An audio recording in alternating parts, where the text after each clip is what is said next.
नमस्कार, मैं हूं ज्योतिषाचार्य राजेश। अपनी किस्मत अपने हाथ में आपका स्वागत है। अगस्त 2024 का राशिफल। कन्या राशि की बात हो रही है। कन्या राशि वालों के जीवन में क्या प्रभाव दिखेंगे, जबकि उनके मन में, उनके मस्तिष्क में एक भारी उतार चढ़ाव मची हुई है। मन को स्थिर रहने नहीं दे रहा है। क्या करो ना करो, ये स्थिति उत्पन्न हो रही है। ऐसी स्थिति में कन्या वाले क्या करेंगे? क्या उन्हें कर्म में सफलता मिलेगी, बिजनेस में सफलता मिलेगी, दाम्पत्य जीवन सफल रहेगा, शिक्षा एजुकेशन में मन लगेगा, क्या प्रॉपर्टी खरीद पाएंगे, धन जमा कर पाएंगे? ये सारे सवाल अपने आप उठते हैं जब आपका मन अस्थिर हो जाए। तो किसी क्षेत्र में मन नहीं लगे तो सफलता तो दूर दूर तक चली जाती है। लेकिन भाग्यशाली आप हैं कन्या वाले, आपके भाग्य स्थान पर गुरु महाराज बैठे हैं। अब वो आपके मन और मस्तिष्क में एक परिवर्तन लाते हैं। आप चाहते हैं ये ना करो, लेकिन कहीं से कोई दबाव आता है, कहीं से कोई सपोर्ट मिलता है, करो करो, या आपका अपना ही अंतरात्मा आवाज दे, नहीं करना चाहिए, ये मेरे लिए जरूरी है।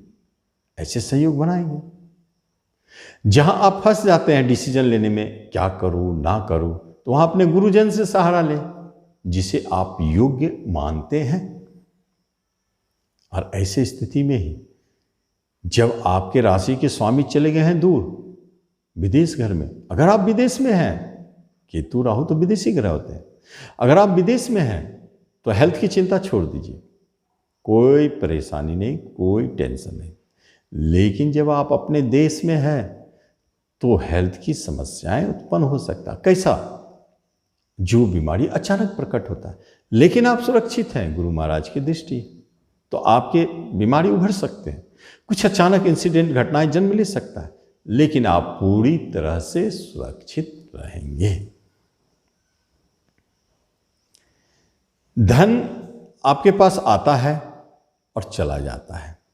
अगर मान लिया जाए कहीं से कोई पैसा आने वाला है, तो आप देखेंगे खर्चा पहले से मुंह खोल के बैठा हुआ है कि आए और उससे निकल गए। फिर तो वही हालत, हाथ खाली। लेकिन जब आप बिजनेस व्यापार में रहते हैं और वहां भारी उतार चढ़ाव मच जाए, ये बात तो आपको पता है कि हमारा बिजनेस भाग्यशाली है, धंधा बहुत अच्छा है, लेकिन ये जो उतार चढ़ाव है, इसे कंट्रोल कैसे करें समझ में नहीं आता। कुत्ते को मारे नहीं, उसे भोजन खिलावे, उसकी सेवा करें, ये बिजनेस का उतार चढ़ाव रुकेगा। और मन तो कभी कभी करता है कि इस बिजनेस के अलावा कोई और नया बिजनेस शुरू करें। दो शुरू कर सकते हैं, दो पार्टनरशिप भी कर सकते हैं। जब भी पार्टनरशिप की बात होगी तो देखेंगे एक पार्टनरशिप से नहीं होगी, हमेशा 2 या 3 से होंगे। 2 तो कम से कम रहना चाहिए। तो क्या ये पार्टनरशिप भाग्योदय कारक है? वर्तमान में आपको भले थोड़ा परेशानी दिख सकता है, लेकिन लंबी समय में यह पार्टनरशिप आपको लाभ देता है।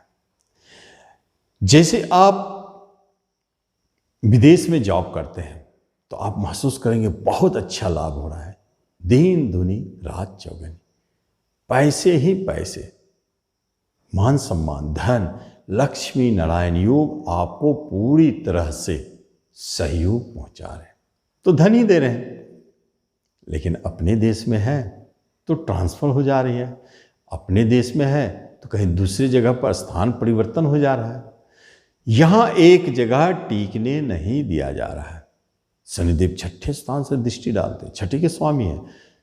तो आप अगर वेल सेटल है, कहीं काम कर रहे हैं, तो पीछे शत्रु पड़ जाएंगे, आपको उखाड़ के फेंकने के लिए, टिकने नहीं देंगे।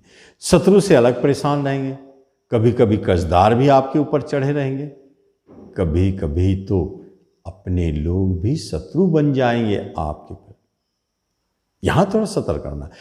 जैसे छोटे भाई बहन साथ दे रहे हैं, लेकिन बड़े भाई बहन से आपको अलर्ट रहना है। माता की तरफ से ठीक ठाक चल रहा है, लेकिन माता को स्वयं कष्ट है, और पिता की तरफ से सहयोग है। लेकिन जहां हम अपने घर में दाम्पत्य जीवन को जिसे सबसे बड़ा सहयोगी मानते हैं, उसकी बात जब करने लगते हैं तो वहाँ उतार चढ़ाव मची। और उतार चढ़ाव का कारण कौन है? राहुदेव वहीं बैठे हैं। और राहुदेव क्या कर रहे हैं? जब भी राहुदेव किसी को किसी से अलग करना चाहेंगे तो दोनों के मन में संदेह भर देते हैं, गलत, जबकि वो हकीकत नहीं है, सच्चाई नहीं है। और उस गलतफहमी में आप दोनों अलगाव की स्थिति में चले जाते। तो कहीं डाइवोर्स की बात हो रही है तो पहले सोच लिए अच्छे तरह से कि कहीं कोई गलतफहमी तो नहीं है, तो उसे आपस में सुलझकर एक दूसरे को स्पष्टवादी बनकर बोले, अपने आप सुलझ जाएगा। और जब विवाह की बात करें तो अभी चुपचाप रहना चाहिए नहीं। जिनका प्रेम विवाह की बात हो रही है उसे तो चुपचाप नहीं रहना चाहिए, उन्हें जरूर प्रयास करना चाहिए। और जो अंतरजातीय विवाह कर रहे हैं वो अरेंज भी क्यों ना करें, उन्हें निश्चित प्रयास करना चाहिए। ये दो क्षेत्र में विवाह के योग गुरु महाराज स्पष्ट बनाए। लेकिन इसके अलावा भी गुरु महाराज कहते हैं कि कोई यदि डॉक्टर है और प्रशासन के क्षेत्र में है, पुलिस डिफेंस में है, तो वहां आपके विवाह की बात बन सकती है। जब हम संतान की बात करते हैं तो संतान की स्थिति कुछ कमजोर पड़ जाते हैं। जैसे कोई बच्चे जन्म ले रहे हैं तो वहाँ टेंशन बढ़ जाता है, गर्भवती महिला को गर्भपात का योग बन जाता है और संतान की तरफ से अजीब अजीब न्यूज़ सब आने लगते हैं। आप परेशान हो जाते हैं चारों तरफ से, क्या करें ना करें। कभी सुने संतान आपका भाग गया, कभी सुने संतान आपसे दूर जा रहा है, कभी सुने, हर जगह ऐसा लगेगा जैसे आपसे संतान को अलग किया जा रहा है। ऐसी स्थिति जन्म ले सकते हैं, लेकिन यह भी क्षणिक होता है। अगस्त में ये परेशानी जरूर दिख सकता है, लेकिन जरूरी तो नहीं है कि आगे भी आ रहा है। शेयर मार्केट में है, आप चाहते हैं कि पैसा कमावें, लेकिन आप वही देखते हैं जो शेयर खरीदते हैं वो नीचे जाने लगता है और जो शेयर बेच देते हैं वो ऊपर चढ़ने लगता है। स्थिति तो बड़ा गंभीर है, किसमें हाथ डालें? तो एक काम करें, शेयर कम खरीदें। और खरीदते हैं ऊपर भागता है या नीचे जाता है, आप चुपचाप छोड़ दें। समय अगर अच्छा नहीं है, डिसीजन सही नहीं जा रहा है, तो आपको ज़रूरत नहीं है कि शेयर बाजार से शेयर खरीदें। लॉटरी से लाभ नहीं हो रहा है तो अभी एक महीना छोड़ दें, क्या ज़रूरत है लॉटरी में पैसे लगाने की। जब कोई खास योग बन जाता है तब उसे हम पैसा लगाते हैं तो लाभ होता है। प्रॉपर्टी बेचेंगे तो लाभ होगा, लेकिन खरीदने की बात होगी तो दिक्कत आएगी। वाहन बेचना चाहते हैं बेच सकते हैं, खरीदना चाहते नहीं है तो फिर दिक्कत आएगी। तो धन संपत्ति जमा तो हो नहीं रहे, खर्चे बहुत हो रहे हैं। और कहीं कोई मुकदमा चल रहा है तो आप उसमें एकदम किनारे रहें, कोशिश करें उसे टालने का, नहीं तो आप हारेंगे जरूर। और सजा होने की बात हो रही है, जेल जाने का योग बनता है। ऐसी स्थिति में भी सतर्क रहना चाहिए। तो इस तरह आप इस राशिफल का लाभ लें। धन्यवाद।